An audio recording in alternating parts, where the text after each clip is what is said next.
அடுத்ததாக மிதுன ராசி அவர்களுக்கு இந்த குரு வக்ர பயிற்சி எப்படி இருக்க போகுது?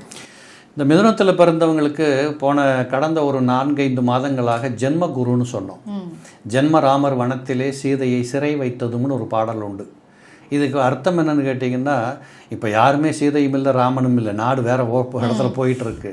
அப்போ இது குடும்ப பிரிவுகளை ஏற்படுத்துறது, விலகி இருந்து வாழ வேண்டியது. இப்போ ஏதோ ஒரு காரணத்தை வச்சு அமெரிக்காவில் ஒருத்தர், இங்கே ஒருத்தர், இல்லை எங்கேயோ ஒரு இடத்துல பிரிஞ்சிருப்பாங்க. தொழிலுக்காக சம்பாத்தியத்துக்காக குடும்பத்தை பிரிந்து வாழ்ந்தவர்கள் கூட இந்த காலகட்டத்தில் ஒன்று கூடி வாழுவதற்கு சந்தர்ப்பங்கள் கிடைக்கும். கருத்து பேதமை அகலும். ஒருத்தருக்கு ஒருத்தர் நீங்கள் என்ன எதாவது சொல்ல வரீங்க சார், எனக்கு புரியுது சார் அப்படின்னு உட்காந்து பேசுகிற அளவுக்கு அந்த விட்டு கொடுத்து போகின்ற மன ஓட்டங்கள் வரும். அதுலேயும் மிதுனத்தில் பிறந்தவங்க எப்போதுமே பார்த்தீங்கன்னா டபுள் மைண்டாகவே இருப்பாங்க. எதிரில் ஒருத்தர் பேசிக்கிட்டு இருந்தாருன்னா கேட்குற போது இன்னொருத்தர் பேசுகிறதையும் சேர்த்து கேட்ட மாதிரி அவங்களோட பார்வை இருக்கும்.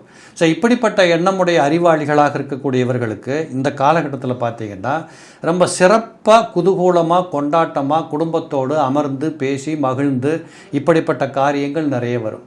சில பேர்களுக்கு செலவுகள் ஏற்படுவது தவிர்க்க முடியாதது.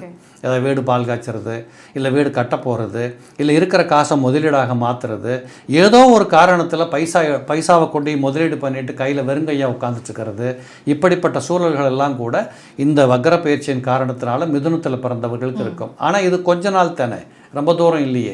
அதனால் இதை கொஞ்சம் ஒரு மாதிரியாக சமாளிச்சுட்டு போகலாம். ரொம்ப வருத்தப்படுறதுக்கு ஒன்றும் இல்லை. என்னை பொறுத்தளவு மிதுனத்தில் பிறந்தவர்கள் கூடி மகிழ்ந்து வாழுகின்ற ஒரு செய்திகளுக்கு உட்பட்ட காலம்.